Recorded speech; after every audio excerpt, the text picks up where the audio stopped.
The land we are about to enter was not peaceful, it was not quiet, and it was certainly not timeless or biblical in the way it is often imagined. At the turn of the first century, Judea was a place of pressure, political pressure, economic pressure, religious pressure, all bearing down on a small strip of land at the eastern edge of the Roman world. Soldiers walked its roads, taxes drained its villages, fear lingered in its cities, and yet, from the outside, it may have looked deceptively ordinary. Stone houses, dusty streets, markets filled with grain and oil, families working from sunrise to sunset. Nothing about Judea suggested that history was about to pivot around it, and that is precisely what makes this moment so unsettling, because this was not a land waiting for salvation. It was a land struggling to survive. Judea, at the time of Jesus' birth, was not an independent kingdom.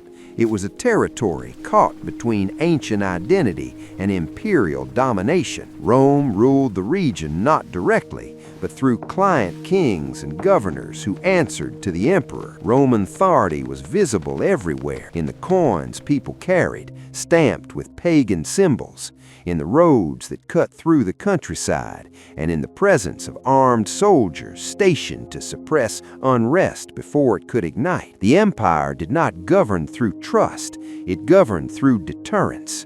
Order was maintained not by consent, but by the constant reminder that rebellion would be met with overwhelming force. Crucifixion was not rare. It was a warning, deliberately public, designed to be seen and remembered. The political structure of Judea reflected this fragile balance. Local rulers were permitted to govern only as long as they remained loyal to Rome and efficient in collecting taxes. For ordinary people, this meant paying multiple layers of tribute to Rome, to local authorities, and to the temple itself. Ancient sources describe a population burdened by economic strain, where land loss and debt were common, and survival depended on extended family networks and relentless labor. This was not a world of abundance. It was a world where one bad harvest, one illness, or one missed payment could push a household into ruin. The idea of stability was an illusion maintained by force. Yet, politics alone does not explain Judea. To understand this land, one must understand that religion was not separate from daily life. It was the framework through which everything was interpreted. Judea was centered on the worship of one God, bound by laws that governed food, time, purity, and social behavior. The temple in Jerusalem was not merely a religious building. It was the economic, cultural, and symbolic heart of the nation. Pilgrimage festivals drew massive crowds. Sacrifices sustained an entire class of priests. Offerings and tithes flowed through its courts, and with that flow came tension between the rural poor and the urban elite, between traditional observance and political compromise, between a people who believed themselves chosen and an empire that viewed them as another province to be managed. This tension was not abstract. It was felt in villages and households across the land. Judea was small, but it was densely watched. Roman authorities feared revolt, and not without reason. The region had a long history of resistance to foreign rule, and memories of past uprisings were still alive. Messianic expectations circulated quietly, often dangerously, not as organized movements, but as hopes whispered in homes and synagogues, hopes that God would intervene, that injustice would end, that occupation would not last forever. These expectations did not come from fantasy. They came from Scripture, from history, and from lived experience under domination. Geographically, Judea was a land of sharp contrasts. Dry hills and rocky terrain dominated much of the region, making agriculture difficult and water precious. Villages clustered around wells and cisterns. Travel was slow and exhausting. Roads were dusty in summer, muddy in winter, and always uncertain. Most people lived and died within a small radius of where they were born. News traveled by word of mouth. Rumors spread faster than facts. And yet, despite its isolation, Judea was deeply connected to the wider Roman world through trade, taxation, and imperial administration. This paradox, isolation and exposure at the same time, shaped the psychology of the population. This was the land at the moment our story begins. Not a sacred illustration, not a romantic backdrop, but a real place filled with anxiety, devotion, labor, and fear. A land under watch, a land under strain, and a land where every aspect of life, political, economic, and religious, was tightly bound together. To understand what follows, we must now step closer, away from empires and institutions, and into the daily lives of the people who inhabited this world. Because the true nature of Judea is not found in palaces or proclamations, but in homes, markets, and streets where ordinary life unfolded under extraordinary pressure. Before we continue, if you enjoy stories and are enjoying this reconstruction, please consider subscribing to the channel and leaving a like. This helps the project grow and allows more stories to be told with care and accuracy. To truly understand Judea at the time of Jesus' birth, we must leave the abstractions of power and belief behind and step into the rhythm of daily life. For most people, history was not experienced through empires or decrees, but through exhaustion. Life in Judea was physically demanding, repetitive, and unforgiving. The majority of the population lived in small villages, working the land with simple tools, dependent on rainfall and seasonal cycles they could not control. Days began at sunrise and ended with darkness, structured by labor rather than leisure. Survival required constant effort, and even then it was never guaranteed. Homes were modest and functional, built primarily from stone, mud, brick, and wood where available. Archaeological evidence suggests that many families lived in single-room dwellings, sometimes shared with animals at night for warmth. Extended families often occupied the same space, creating crowded conditions where privacy was rare. Furnishings were minimal: storage jars, grinding stones, oil lamps, and woven mats. Smoke from cooking fires filled the air, escaping slowly through doorways or small openings. Cleanliness, as we understand it today, was difficult to maintain, yet ritual purity remained deeply important, shaping how people washed, cooked, and interacted with one another. Food was simple and repetitive. Bread formed the foundation of the diet, baked daily from locally grown grain. Olives and olive oil were essential, used for cooking, lighting, and religious purposes. Wine, diluted with water, was common, not for excess, but because untreated water could be unsafe. Meat was rare, usually reserved for festivals or special occasions. Hunger was a constant presence, especially among the poor. A failed harvest or sudden tax demand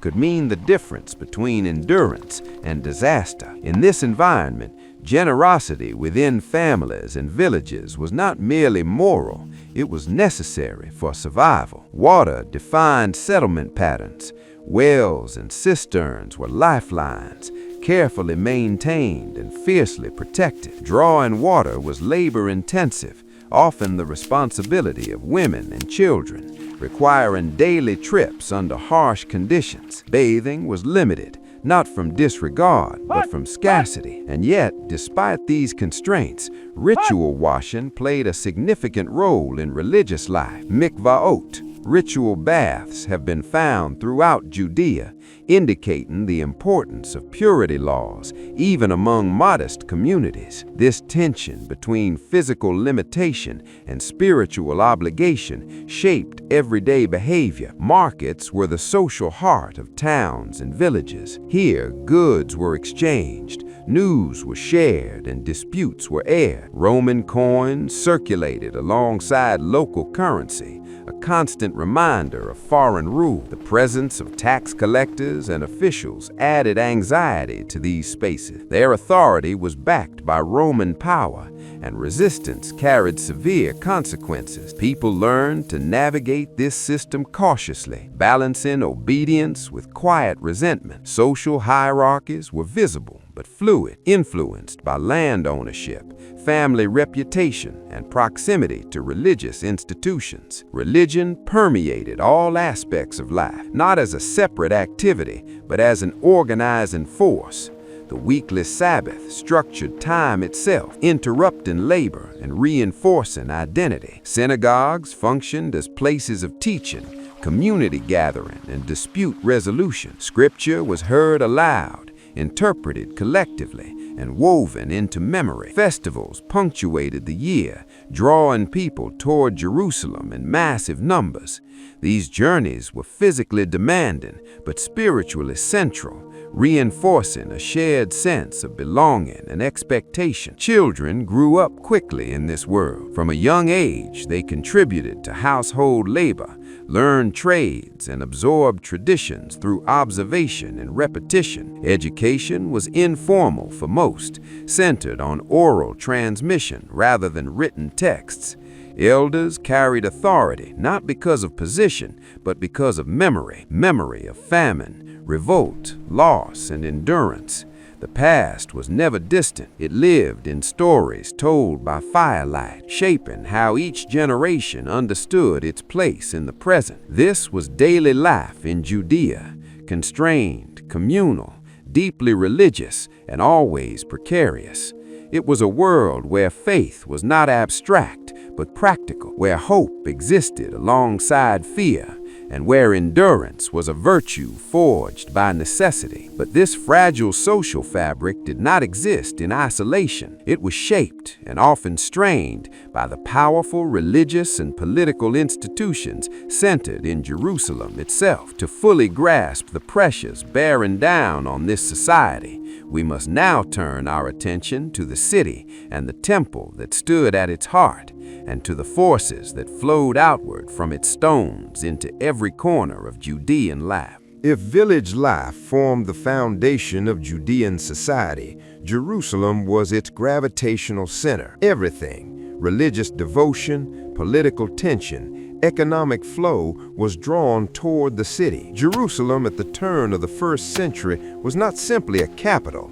It was a convergence point where faith, power, and fear intersected daily. The city rose sharply from the surrounding hills, its stone walls visible from a distance, a physical reminder of both protection and control. For those approaching it, Jerusalem inspired awe, anticipation, and unease in equal measure. It was holy ground, but it was also closely watched ground. At the heart of the city stood the temple, an immense complex dominating both the skyline and the national consciousness. This was the second temple, expanded and renovated under Herod the Great into one of the most impressive religious structures in the Roman world. Its scale was intentional. Massive stone blocks, towering courts, and layered access points reinforced hierarchy and separation. Different areas were designated for priests, men, women, and Gentiles, reflecting both religious law and social order. The temple was not merely a place of worship.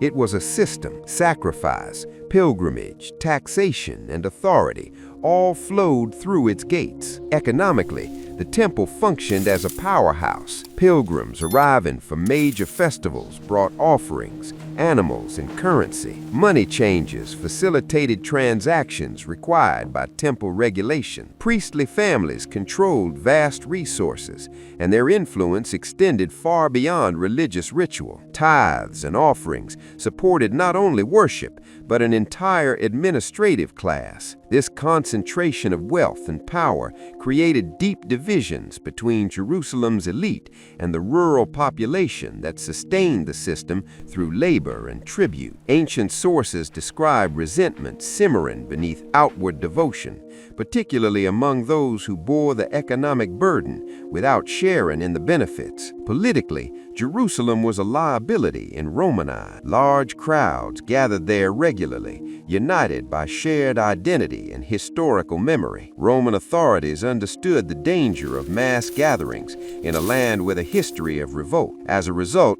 soldiers were stationed nearby, particularly during festivals. Their presence was deliberate and visible. Armor, banners, and patrols served as constant reminders that religious freedom existed only within the boundaries permitted by imperial rule. Any sign of unrest was met swiftly, and punishment was designed to deter, not to rehabilitate. Religious leadership operated within this tension. Priests, scribes, and legal scholars held authority rooted in tradition and law, but their position depended on a delicate balance. Open defiance of Rome risked destruction, excessive cooperation, losing legitimacy among the people. As a result, leadership often focused on maintaining order, interpreting law, and preserving institutional stability. This environment shaped religious discourse, emphasizing boundaries, obedience, and continuity. Faith was sincere, but it was also carefully managed. Jerusalem's population fluctuated dramatically. During festivals,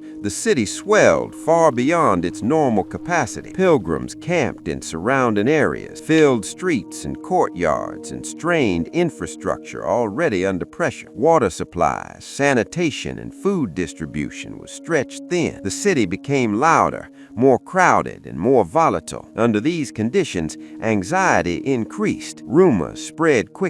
Small incidents could escalate. Roman vigilance intensified. The city lived in a constant state of controlled tension, always one misstep away from a crisis. Despite this, Jerusalem remained the symbolic heart of Judea. It represented covenant, continuity, and hope. Even those who resented its elites oriented their lives around it. To pray was to face it. To celebrate was to journey toward it. To understand one's identity was to understand one's relationship to the city and its temple. This paradox, reverence mixed with resentment, devotion mixed with fear, defined the spiritual atmosphere of the age. But Jerusalem did not exist in isolation. Its influence reached into villages, shaping expectations, beliefs, and longing. And beyond the city's walls, throughout Judea and Galilee, these pressures produced a land heavy with anticipation, a society grounded in Scripture,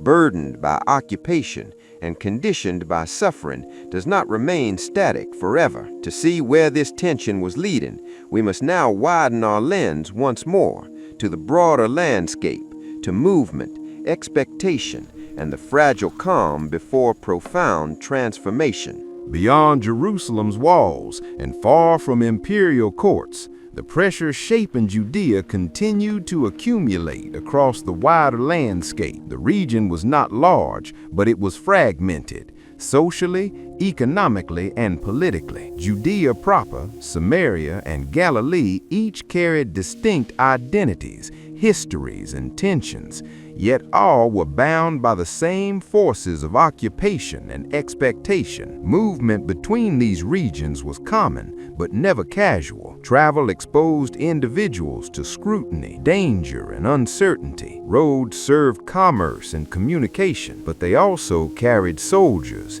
taxes, and rumor. In this world, distance did not mean safety. Authority reached everywhere. Galilee, to the north, was more rural and less directly governed from Jerusalem.